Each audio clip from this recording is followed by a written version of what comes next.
विधानसभेमध्ये तुमच्या आमदारांनी विकास केला काय? आणि जर तो केला असेल तर तो दिसायला पण पाहिजे. केवळ कागदावरती पुस्तकावरती फंड दाखवून विकास होत नाही.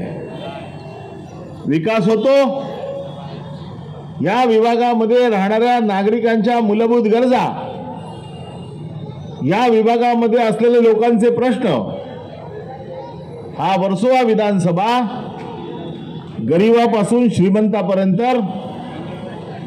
आणि सगळ्या जाती धर्माच्या लोकांचा मिळून हा मतदारसंघ आहे.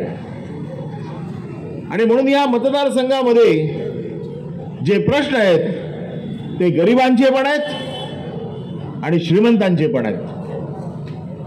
या विभागामध्ये बहिरामबाग सारखे गरीब लोक राहतात, बहिरामबाग मधले, आणि लोखंडवाला कॉम्प्लेक्स, सात बंगला येथील श्रीमंत लोक देखील राहतात.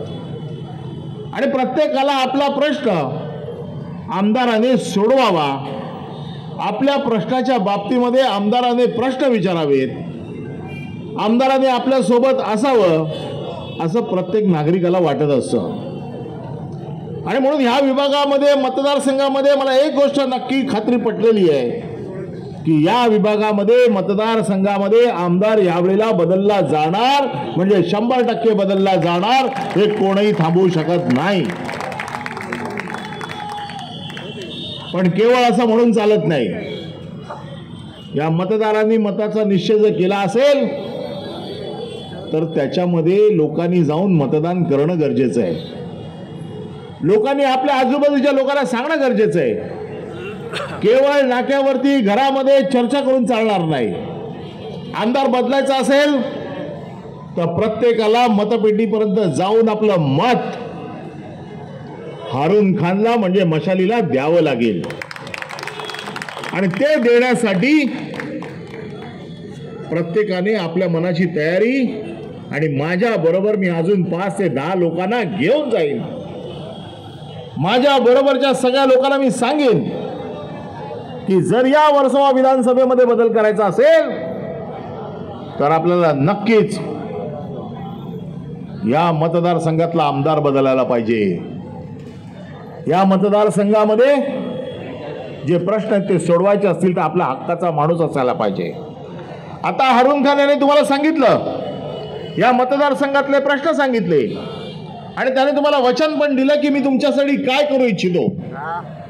पण हारून खान हा तुमच्यासाठी नक्कीच हा तुमचा योग्य उमेदवार आहे याची गॅरंटी देण्यासाठी मी इथे उभा आहे. कारण या विभागाचा विभाग प्रमुख म्हणून ही माझी जबाबदारी आहे. त्याने जे सांगितलं की आम्हाला प्रत्येक 3 महिन्याने 6 महिन्याने आमच्या पक्षप्रमुखांना आमचा रिपोर्ट द्यावा लागतो की तुम्ही मतदारसंघासाठी काय वचन दिलं होतं, ते वचन पूर्ण करण्यासाठी तुम्ही काय काम केलं. आणि म्हणून हारून खानकडनं काम करून घ्यायची जबाबदारी. तुम्ही लोकांनी ज्या त्याच्यावर जे प्रेम दाखवलेलं आहे, तुमच्या लोकांचा विश्वास दाखवलेला आहे, हा विश्वास कुठेही फुकट जाणार नाही याची जबाबदारी घेण्यासाठी खरं म्हणजे मी आज इथे आलेलो आहे. आणि ही जबाबदारी आमची आहे, विभाग प्रमुखाची.